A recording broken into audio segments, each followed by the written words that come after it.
स्वास्थ्य विभाग में बड़े पैमाने पर हुई हेराफेरी। स्वास्थ्य विभाग के NRHM के खाते से 71 बार में 92,10,000 का घपला हुआ। कई महीनों से ये सिलसिला चल रहा था, मगर स्वास्थ्य विभाग के उच्च अधिकारियों को कानो कान भनक भी नहीं लगी। ऑनलाइन ट्रांजैक्शन के माध्यम से गायब किए गए थे पैसे। हैकरों के माध्यम से स्वास्थ्य विभाग के सरकारी खाते में से गायब हुए पैसे। सरकारी खाते में से गायब पैसे की जानकारी जब जिलाधिकारी के संज्ञान में आई तो स्वास्थ्य विभाग में हड़कंप मच गई। जाँच करने के लिए CMO ने SP को पत्र देकर अवगत कराने के साथ साथ जांच की भी मांग की। SP अमरेंद्र प्रताप सिंह ने बताया कि यह मामला 1 लाख तक का ही है, इसलिए यह मामला साइबर सेल मिर्जापुर को ट्रांसफर किया गया है। जानकारी के अनुसार जो भी पैसे की हेराफेरी हुई है अकेले की नहीं है, बहुत सारे लोग शामिल हैं। इस मामले में डॉक्टर VK अग्रवाल के द्वारा बाइट दी गई। कुछ अज्ञात के खिलाफ FIR दर्ज किया गया। धारा 419, धारा 420, धारा 467, 468, धारा 471, धारा 66D लगी है। खबर लिखने तक मुख्य चिकित्सा अधिकारी द्वारा कोई भी बाइट नहीं दी गई है। जैसा कि आपको अवगत हो गया है कि राष्ट्रीय स्वास्थ्य मिशन के अंतर्गत लोग जो खाते संचालित होते हैं उनका लेन देन PFMS पोर्टल के माध्यम से होता है। ये गवर्नमेंट ऑफ इंडिया की पोर्टल होती है और सारा ट्रांजैक्शन, सारा लेन देन इसी पोर्टल के माध्यम से होता है। आज की डेट में या पिछले कई सालों से न हम कोई चेक इशू करते हैं, न किसी अन्य माध्यम से ट्रांजेक्शन होता है। जिसको भी सैलरी देनी होती है या वेंडर पेमेंट करना होता है, सारे पेमेंट PFMS के माध्यम से होते हैं। उसमें एडवाइस जनरेट होती है, एडवाइस जनरेट होकर के बैंक में जाती है, उससे पेमेंट होते हैं।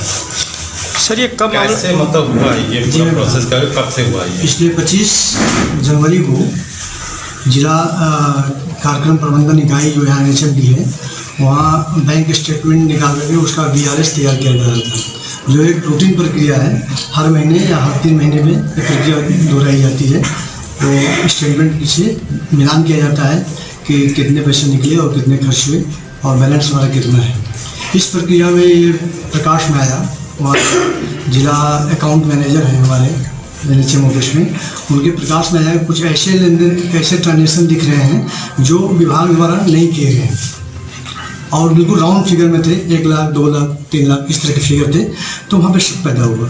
शुरू में एक खाते में 3 ट्रांजेक्शन को ऐसे दिखे, तो उन्होंने हम लोगों को खबर किया, मुझे खबर किया और जिला कार्यक्रम प्रबंधक को खबर किया। सब 3 ऐसे ट्रांजेक्शन दिख रहे हैं जो हमारे ट्रांजेक्शन से मैच नहीं कर रहे हैं, हमारे रजिस्टर में ट्रांजेक्शन दर्ज नहीं है। तो हम लोग वहाँ पे गए, तो फिर हम लोगों ने कहा कि कुछ और खाते चेक किया जाए कि कहीं और से तो कुछ नहीं हो रहा है।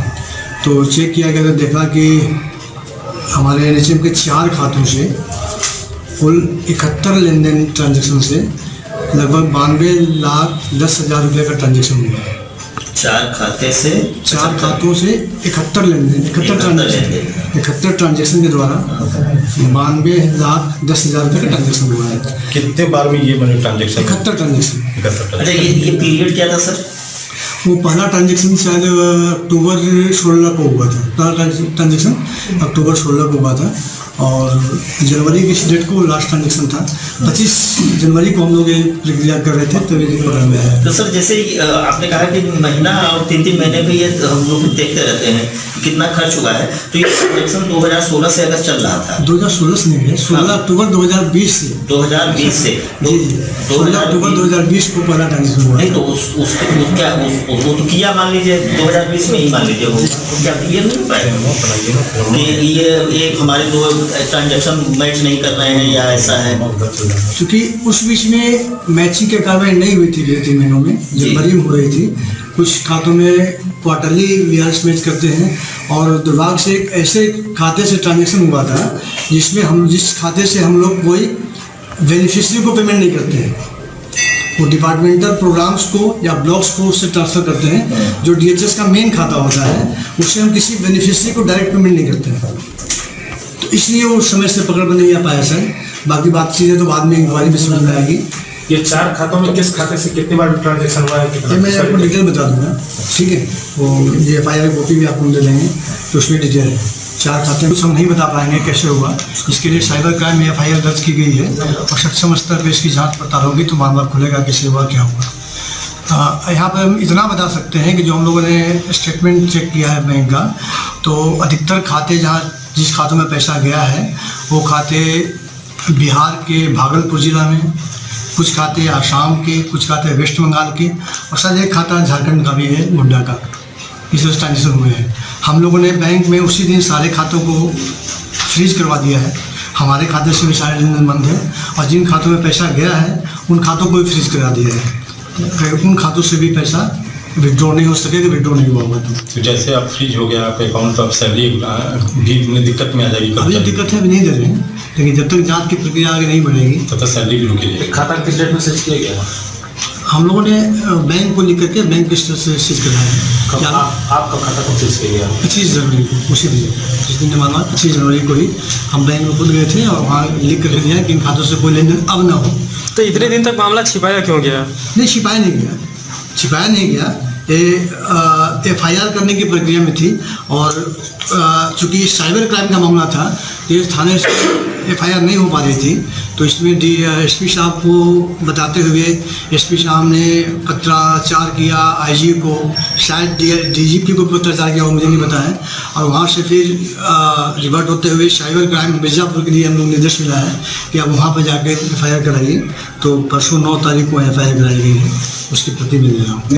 साइबर ठगी के लोग शिकार भी होते हैं, और इसीलिए सरकार के द्वारा और विभिन्न संचार माध्यमों के द्वारा बार बार, विभिन्न बैंक्स के द्वारा बार बार ये अलर्ट जारी किया जा रहा है कि कुछ ऐसी गलतियां हैं जिसको नहीं करना चाहिए। जैसे कि OTP शेयर नहीं करना चाहिए, आपको कोई मोबाइल फ़ोन में कोई लालच देता है कि कोई ऐप डाउनलोड करिए, उसको डाउनलोड नहीं करना चाहिए। कोई लिंक भेजता है तो उस लिंक को डाउनलोड नहीं करना चाहिए। इसके बाद कई बार क्या होता है कि हम लोग हमारा पैसा अगर खाते से चला गया तो जल्दीबाजी में हम लोग करते हैं कि गूगल पे जा करके और उसका टोल फ्री नंबर ढूंढते हैं। जैसे कोई पेमेंट सक्सेस नहीं हुआ, किसी भी प्लेटफॉर्म पे हो, तो अगर कोई पेमेंट सक्सेस नहीं हुआ तो हम लोग तुरंत उसका टोल फ्री नंबर ढूंढते हैं, और टोल फ्री नंबर भी फेक डाला हुआ है, जो साइबर ठगों द्वारा डाला गया होता है, तो उसमें शिकार हो जाते हैं। इसमें ध्यान देने की बात यह है कि जो टोल फ्री नंबर होता है वो 10 डिजिट का नंबर नहीं होता, हमेशा 180 करके ऐसे शुरू होता है, या लैंडलाइन नंबर होता है। तो ऐसे नंबरों से भी सावधान रहना चाहिए कि जिस नंबर से हम बात कर रहे हैं वो कई बार जो ठग होते हैं उन्हीं के नंबर होते हैं। इसके अलावा कई बार आपको पेमेंट या आपके खाते में किसी चीज़ का पैसा दिया जा रहा है, तो ये लालच दे करके कहा जाता है कि इस लिंक को प्रेस करिए, तो उसके चक्कर में नहीं पड़ना चाहिए। कई बार इस तरह से भी ठगी हो रही है कि आपको सरकारी योजनाओं के नाम पे कहा जाएगा कि इस योजना का लाभ आपको मिलना है, आप चयनित किए गए हैं, या किसी पर्टिकुलर कंपनी से आपको इनाम मिला है तो उसका लाभ उठाना है, तो आप इतना पैसा जमा कर दीजिए किसी खाते में। तो ऐसे जो प्रलोभन आपको फ़ोन पे मिलते हैं, तो उसके बारे में लालच में नहीं पड़ना चाहिए, उसके बारे में अच्छी तरीके से जानकारी प्राप्त करनी चाहिए, या फिर थाने को सूचना देनी चाहिए।